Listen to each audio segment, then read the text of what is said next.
When Minecraft 1.9 released, there were a lot of reasons to be excited. The combat overhaul, Elytra, the end update, mending, but the feature I was most excited about? Tipped arrows.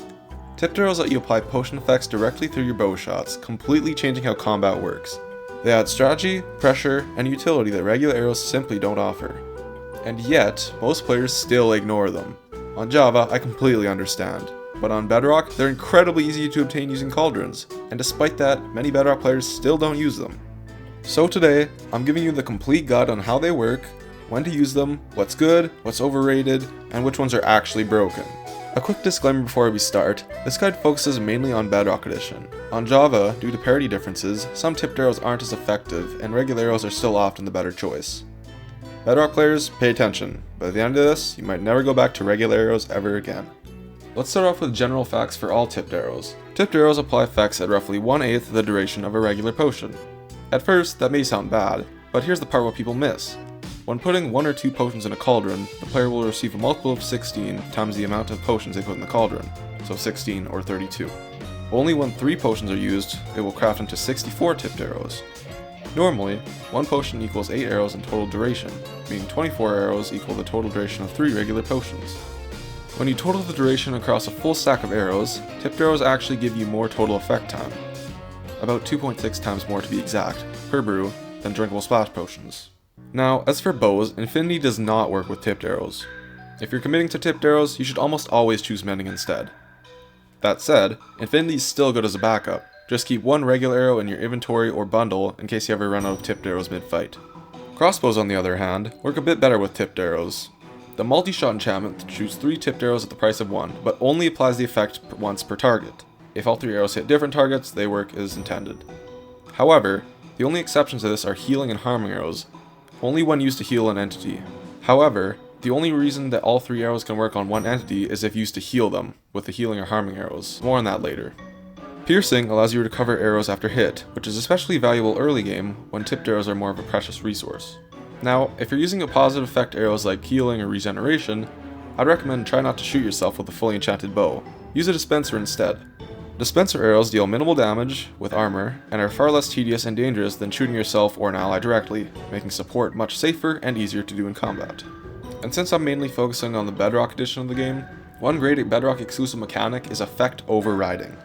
On Bedrock, if a player has speed 1 for 8 minutes and then gains speed 2 for 1.5 minutes, the speed 1 effect is completely removed. Because tipped arrows have the shortest potion effect durations, you can use this to cleanse stronger, longer effects.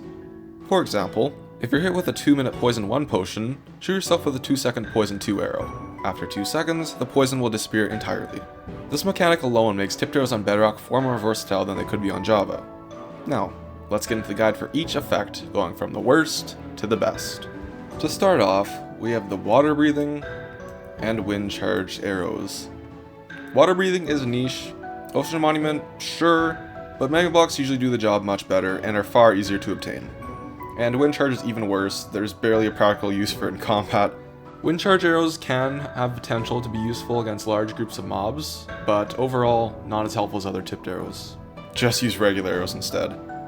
These are bottom tier for a reason, just use regular arrows, don't even consider making these. Next up is night vision, invisibility, and fire resistance arrows. These are best used outside of PvP. They're efficient for exploration just because of their total duration value, like whereas 3 fire resistance potions only gives you a total of 24 minutes, but a full stack of fire resistance arrows gives you like 64 minutes, so huge difference. But in PvP, if you're using these, just drink the potion. It would be too tedious to apply these normally with tipped arrows, so just use regular drink potion in combat. Now, after that, we have speed, leaping, regeneration, and strength arrows. Similar to the last 3 effects I just listed, it's better to use the regular drink potions or splash potions for this instead of the tipped arrows since they're way too tedious to apply, and even the dispenser technique is not helpful either. However, they are a bit higher because you can also use these to override an opponent's lower level effect. For example, if your opponent uses a strength 1 potion, you can shoot them with the strength 2 arrow, and then after 11-second duration ends, their strength is completely gone. This is overall very niche, but it can be powerful if you know what effects your opponent likes to use. But if you're doing this, I'd recommend having a crossbow loaded with this arrow instead of having a whole stack of them, because it can end up helping your opponent more if you just use those as your regular arrows. Use a different tipped arrow for your main bow, and then just have a crossbow loaded with one of these arrows.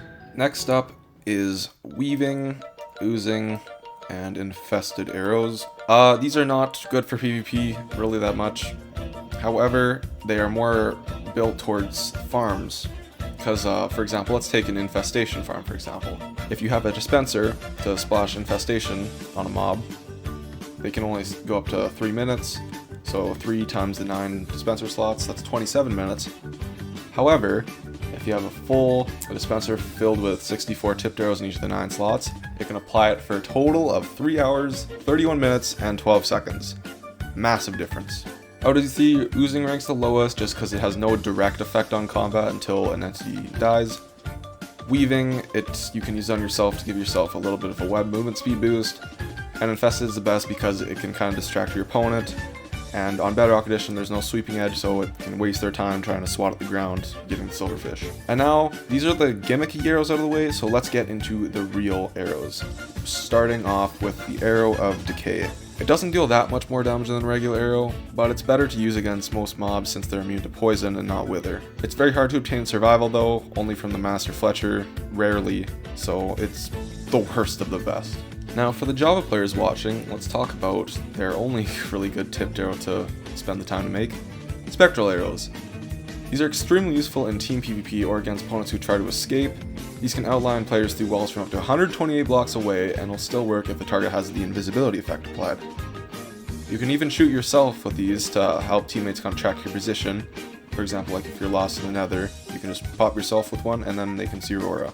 They're also incredibly easy to obtain through piglin bartering, bastion remnants, and you can even craft them with glowstone, 4 glowstone dust and arrow, which can effectively double your arrow supply. If you're on Java and don't have the Infinity enchantment, these are too useful to ignore. Now up next we have the Slowness and Turtle Master Arrows. The Slowness 1 from the Slowness Arrow is decent, but the Slowness 4 and Slowness 6 are strong for snaring opponents for 2 to 5 seconds they apply. These arrows can also force your opponent to sprint jump, since sprint jumping is faster than regular sprinting when applied with slowness. So you can kind of use this in like explosion PvP to make them jump into your explosion. And you can also use these to cleanse like lower level slowness off yourself. For example, if you have slowness 1, you can just hit yourself with a 2-second slowness 4/6 arrow, and then have it done in 2 seconds. Turtle Master is just a little bit more useful though, because if your opponent uses enchanted golden apples, you can just hit them with the Turtle Master arrow, and that overrides their 5-minute resistance effect, which makes them a lot easier to take down after they pop that enchanted apple. But overall, these are better in PvE, where mobs don't really sprint and jump, they kind of just sprint. So you can definitely slow down mobs a lot. For example, in this clip on screen, I'm shooting a Ravager and it can't catch me because the slowness is just too much for it to override. Now we have Poison. It's pretty strong in PvP, does some good damage, but it's pretty weak in PvE since most mobs are immune to poison. As earlier said in the video, you can use the level 2 poison arrow if you're hit with long duration poison 1 to cleanse it and save yourself from a ton of damage. It's pretty strong, but it is not making the top tier. The last arrow of A tier is Slow Falling. This one may seem like a joke, but it's actually surprisingly strong. Because when a player has Slow Falling, it prevents them from critting, prevents them from performing mace smash attacks, makes opponents easier to combo, and controls vertical movement. In Explosion PvP, it's very good because it can keep your opponents in the blast zone. Do note though, that if your opponent uses Elytra plus Fireworks, they can still do mace smash attacks, but at that point it's very risky for them since they'll take a lot of fall damage, so it's generally a pretty good shutdown to mace PvP. Do not overlook this arrow, lots of use cases. Now we have the top 3 tipped arrows. The third place is the Arrow of Healing. Very high skill ceiling, but extremely rewarding. You can shoot yourself and usually heal more than the arrow would damage you, or you can use the dispenser method I discussed earlier. It deals bonus damage to undead mobs, like zombies and skeletons, but only the healing portion will deal damage due to immunity ticks. However, where this arrow really shines is team PvP. As said earlier, multi-shot can apply the healing 3 times if all shots connect, meaning that for team PvP, if you and your ally have a multi-shot crossbow, you can just go up to each other, shoot them, and boom, that's a full HP reset every time you use it. This is also a good arrow for bow boosting when low on health because you can flee and heal at the same time. Much easier to use for team PvP, but still one of the best healing methods in the game if mastered. Now for second place we have the Arrow of Weakness. This is game changing in PvP. On Bedrock Edition, this arrow effectively reduces your opponent's damage output by 30% for an entire battle. Uncleansable because if they try to cleanse it, you can just shoot them again. And like, I don't really know what else to say. Like, this arrow is very easy to obtain as well, since it's one of the only potions that doesn't require Netherwort, and you can also get it from potions in Trial Chambers, the Parched Mob. It's just so easy to obtain and so great. This doesn't affect ranged combat, so if your opponent's shooting you, that won't reduce their damage, but melee, yeah, 30% damage reduction, huge. Criminally underrated. And finally, you probably already knew, but the best tipped arrow in Minecraft, the Arrow of Harming. King of PvP. The magic damage ignores most armor, it two-shots players that don't have protection enchantments, and if they do have all protection enchantments, it takes 5 to 6 hits. On Java Edition, the Harming tipped arrow deals 75% of the damage that it does on Bedrock, so not as effective but still great. And one of the best things about this arrow is that you could just use it on a regular bow. Like, the Harming will deal most of the damage, the arrow won't do anything really, so you could just have a regular bow and Harming arrows and still win. Only downside though is PvE, since it mostly heals undead mobs and most mobs are undead.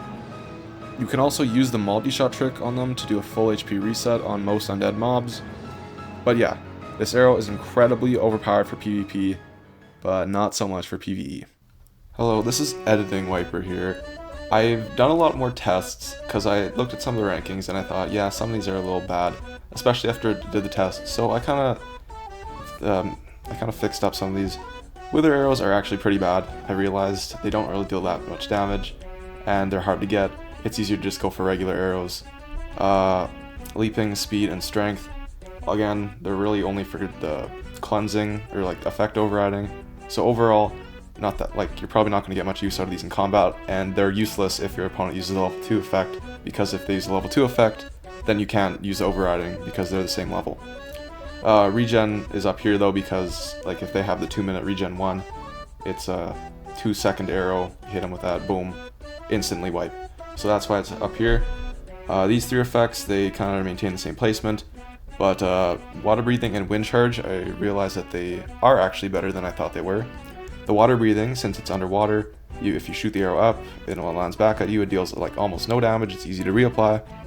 And for wind charging, it's really good with mob crowd control, so actually do consider making these instead of not, which I said in the video. These stay at the same ranking. I moved poison around. It's good for damage, but if you do the 15-second one, which gives the most damage, it takes too long to apply, so that's why I kind of moved it back a bit. I moved slow falling up here over weakness because I realized that weakness was more situational than slow falling. Slow falling covers a lot more than weakness does, so I figured we'll swap those out, and of course these two keep their same placement. Hopefully that clears things up. And with that, the full tipped arrow guide is complete. If you've been ignoring them to this point, hopefully this video changed your mind, and there are probably even more niche tricks out there, so if you know any more like tipped arrow tricks, just tell me in the comments. And if you start winning fights because of this video, you're welcome. Thank you so much for watching, and have an amazing day.